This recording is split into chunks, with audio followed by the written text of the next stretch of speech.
Alarming বিষয়ে আজকে সভা যখন মিলিত হয় তখন পয়েন্ট অফ অর্ডারের মাধ্যমে মাননীয় বিধায়ক নাগরাকাটা, সম্মানীয় পুনা ভাংরা, মাননীয় বিধায়ক কালিয়াগঞ্জ উৎপল মহারাজ এবং অন্যান্য একাধিক বিধায়ক এখানে তুলে ধরেছেন নওদা বিধানসভার বিধায়ক মাননীয় হুমায়ুন কবিরের দুটি জায়গায় অত্যন্ত আপত্তিজনক, সাম্প্রদায়িক এবং সমাজ এবং রাজ্যের পক্ষে ক্ষতিকারক বক্তব্যের উপরে আমার সঙ্গে পরিষদীয় মন্ত্রী ডক্টর শঙ্কর ঘোষ যোগাযোগ করেছিলেন। আমি তাকে আশ্বস্ত করেছিলাম যে মাননীয় অধ্যক্ষ মহোদয় অনুমতি দিলে আমি এই সংক্রান্ত একটি স্টেটমেন্ট হাউসে রাখব। প্রথমত, মাননীয় হুমায়ুন কবির যে বক্তব্য রেখেছেন এই বক্তব্য আপনাদের কাছে আমি পড়ে শোনাচ্ছি। 26/6/2026 afternoon Humayun Kabir MLA Nowda AC, তিনি একটি উনার পার্টির মিটিং কাশীপুরে রেজিনগরে করেছেন। সেখানে তিনি বলছেন এই যে অনামিকা ঘোষ সে ভোটে হেরে মনে করছে আমি এমএলএ, এখানে ভোটে হেরে বিজেপি মনে করছে আমি এমএলএ, এখানে এখন আস্ফালন করে বেড়াচ্ছে। তা আমি শুভেন্দু অধিকারীকে সেদিন বলেছি যে আপনি ভোটে জিতেছেন, আপনার দল জিতেছে, খুব ভালো কথা, কিন্তু মুর্শিদাবাদে আস্ফালনটা একটু কম করবেন। আমি যেদিন ময়দানে মুসলমানদের নিয়ে নেমে যাব না সেদিন এমন সাটা ভাগা মার শুরু করবে যে আপনাদের পতাকা বহন করার লোক থাকবে না। কেস এরকম, কেস আমাদের বহরমপুরে জেল খাটা আছে। 5000 লোককে আপনি বহরমপুর সেন্ট্রাল জেলের যা আয়তন তাতে 4700 বা 4800-র বেশি লোক ধরে না। লাখে লাখে লোককে রাস্তায় নিয়ে নামাবো আর সাটা ভাঙা মার দেব আর জেলে যাব।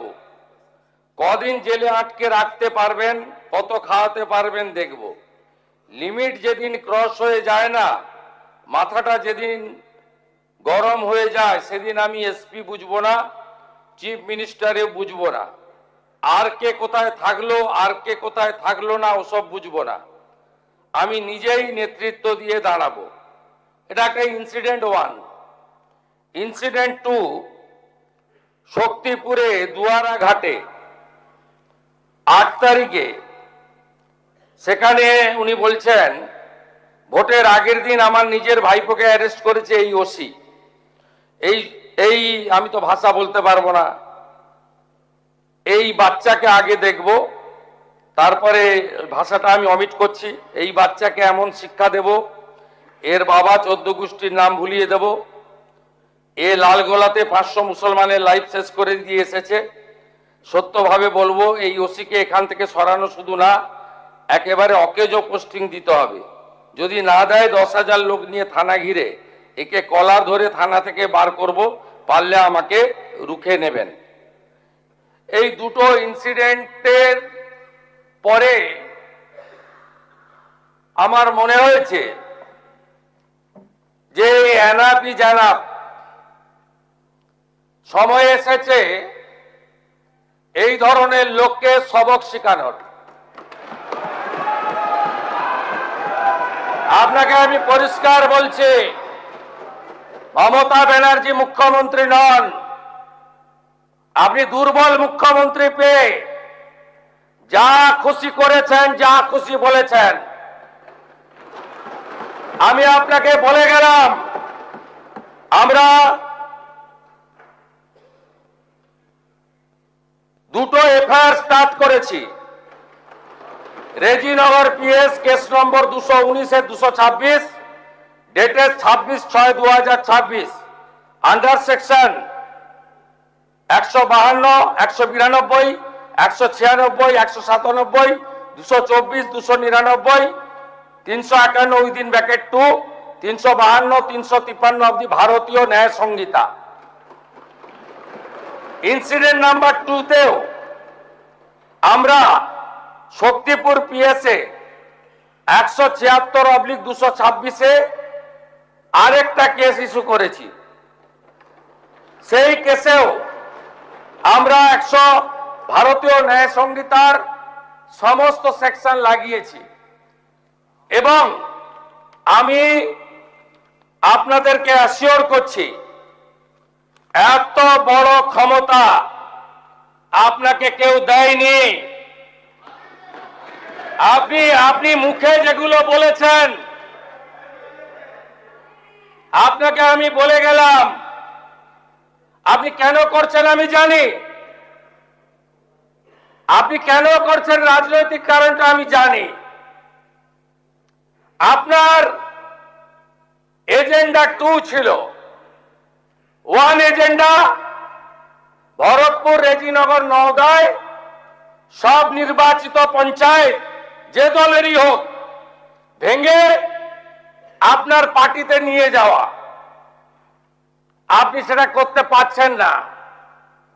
আর দ্বিতীয় হচ্ছে আপনি 2টো সিটে জিতেছেন, নিয়ম মেনে একটাই রিজাইন করেছেন রেজিনগর। আগামী 2-3 মাসের মধ্যে উপনির্বাচন হবে, আপনি আপনার ছেলেকে জেতাতে চাইছেন। 72% মুসলিম আছে, মুসলিম ভোটকে কনসলিডেট করার জন্য আপনি এই খেলাটা খেলছেন। আপনি কান খুলে শুনে রাখুন, আপনাকে এইভাবে ধমক হুমকি বেপরোয়া লাগাম ছাড়া কথা বলতে দেব না, দেব না, দেব না। আপনাকে আমি শুধু 3টে উদাহরণ দিলাম। সন্দেশখালীতে একজন ছিল,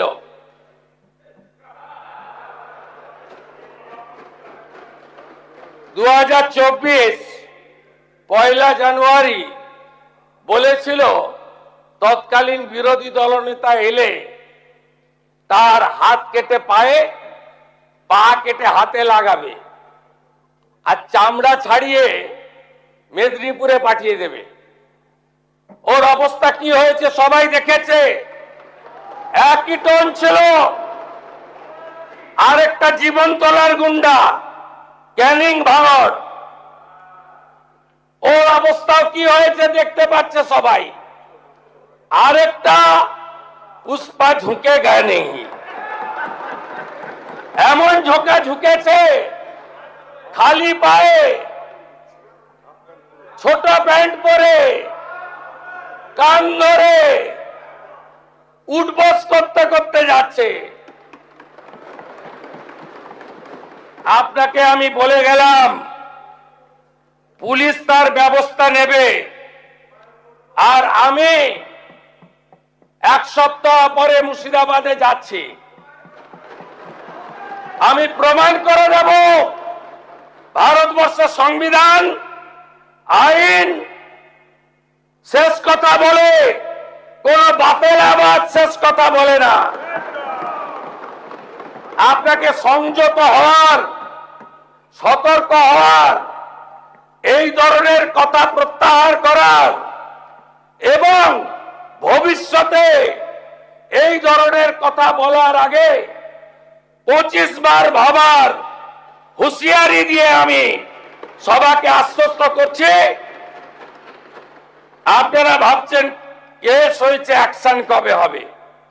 যারা ওকে ডেকেছিল এই সভাতে তাদেরকে আগে তুলব, তারপরে আপনার কাছে যাব। যা করার করব, আমি আশ্বস্ত করছি আপনাদের। আপনি ধরে রাখুন, এটা ওর শেষ বক্তব্য, ধরে রাখতে পারেন। এই সরকার আইনের শাসন প্রতিষ্ঠা করবে, গুন্ডাদের শাসন সমাপ্ত করবে।